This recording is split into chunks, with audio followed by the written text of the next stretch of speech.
Well,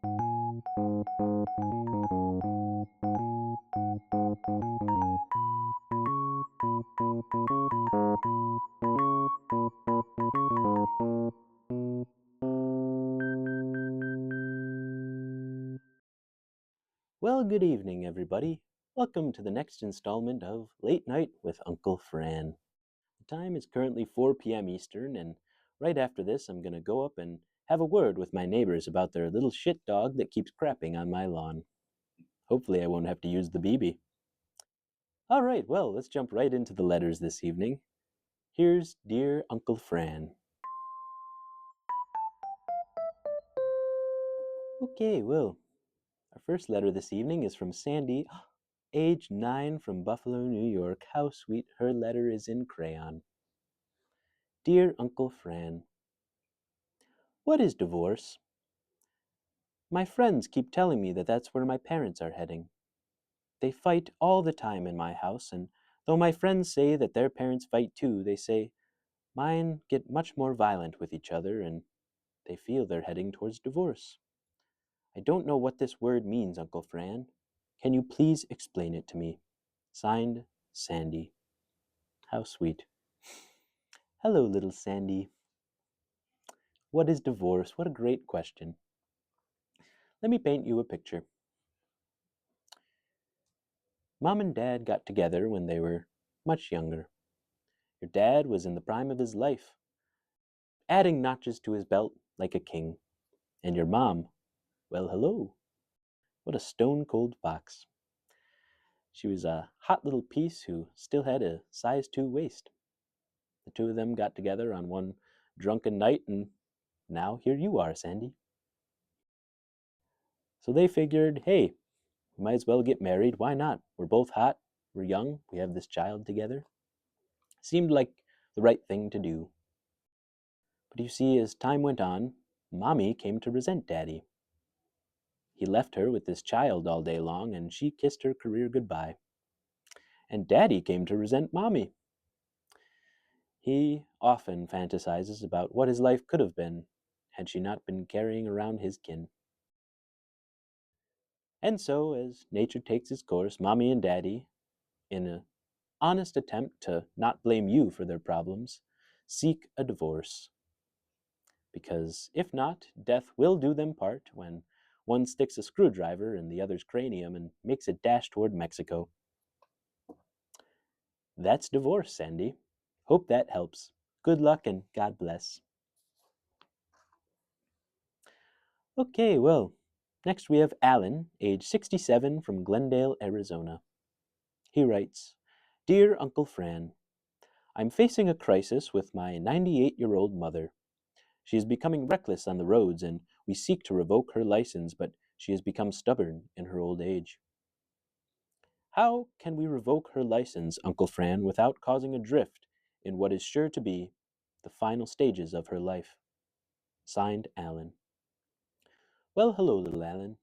The last part of your message is pretty bleak. Honestly, you just have to rip that license from Mama, whether she likes it or not. It's tough, but it's the right thing to do. It'll make the roads a safer place. You see, a few years ago, me and 7 of my closest friends decided that it was time to take my good friend Bert's license from him. What a nightmare that was. Although there was a lot of biting and quite a few assault charges pressed, we ended up with the license, and I feel the road is a safer place because of it.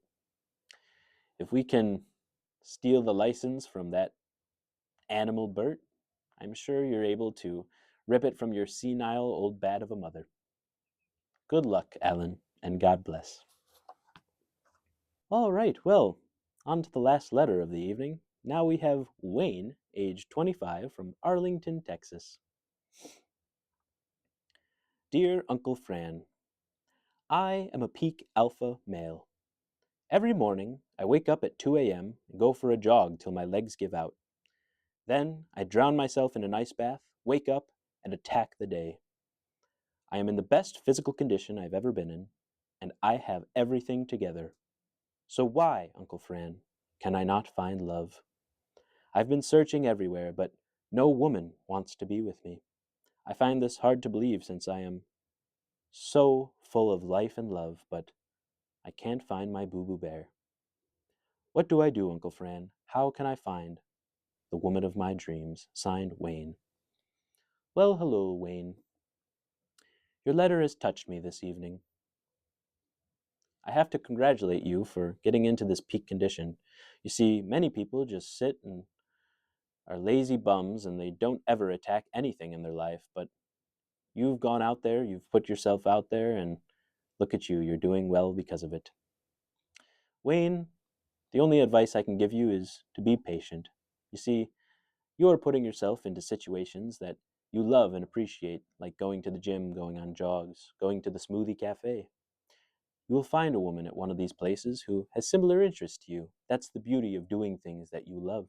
You will find someone who can cherish them with you and share them. I haven't felt the loving embrace of a woman in 35 years, Wayne.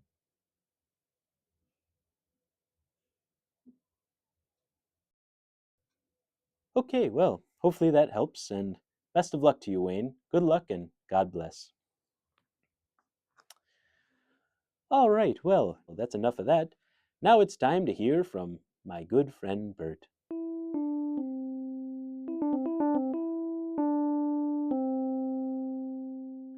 All right, well, hello, Bert. Oh, hi, Fran. How are you doing today? I'm great actually. That's wonderful to hear. Bert, how was your day today? It was good. I went on a date. Yeah, A date, Bert? yeah, That yeah. is wonderful. Who'd you go on a date with? Well, I've been trying to keep it private. I don't know. I don't Oh, know if I want to tell you. oh, we would love to know, Bert. Well, she's kind of a well-known actress. Hmm. Yeah. I don't know if I believe that, Bert. Who are you claiming this is? Well, she was in the the Fantastic Four movies back in the early 2000s. Yeah. No, Bert. No, Yeah. no. She's um she's Jessica Alba. Yeah. Bert, by the will of the strongest man, or by God, or by anything in the universe, there is no inkling of a way that you could be dating Jessica Alba. No, believe you me, I'm dating her. Yeah, yeah, No, yeah. no. Look at that. Look at that. Yeah. Bert, this photo is clearly photoshopped. No, it is not. When did you learn how to use Photoshop? It's more believable to me that you learned how to use Photoshop than that you were dating Jessica Alba. That's not the case. I'm dating Jessica Alba. Okay, Bert, if you're dating Jessica Alba, how did the two of you meet? Well, it was when I was younger. I was back in my heyday, so it's probably 20 or so years ago. Yeah, I was the head lifeguard at the community pool. I was on my lifeguard duty. I was sitting in my little stand, and all of a sudden, I see someone drowning, and I blew the whistle, and as soon as I blew the whistle, everyone knew, oh no, there's something going on. So I see this woman drowning, and I go in, I climb down the ladder, and then I jump, and then as I jumped, my knee hit this woman in the head, Oh my god. and then I was like, whoa. And so I get out of the water, and then now this woman, I still assume she's drowning, right? Yeah. So Probably more so now that yeah. you've kneed her in the head. Well, yeah. So then I take her out. It's not a deep pool, so it really didn't make sense why she was drowning. So I take her out and I lay her down, and so you know she kind of comes back to consciousness after I, of course, did a little bit of CPI. Yeah, because I was like, whoa, that's Jessica Alba. That is so unethical, Bert. Everybody started cheering because they're like, oh, he saved her. And so, day goes on, the week goes on, and I get a call, and it was from Jessica Alba's head of security, and he said that Jessica Alba is filing a lawsuit, and I was like, "What?" Hmm. It turns out Jessica Alba was not drowning. She was doing the breaststroke, and so I saw her face down in the water. Hmm. So I assumed she was drowning. Yeah, Okay. Well, that actually makes sense, Bert, that you thought someone was drowning who wasn't, dived into the pool and kneed her right in the skull, and probably gave her more damage than she would have had if you never interacted with her. But there is no way that this was Jessica Alba or that this blossomed into now a relationship. the case ended up being dropped because we fell so deeply in love with each other. Yeah, we even had a thing that, huh, she's so silly. We called it sweet love cookie time.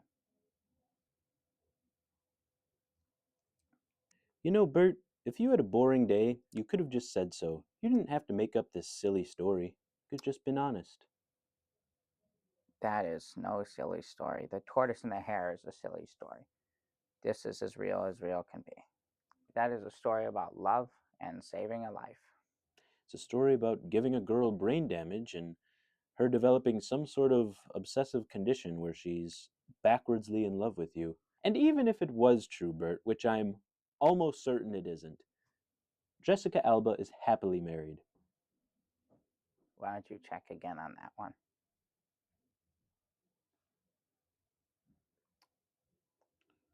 All right, well, I guess we'll leave it there for this week.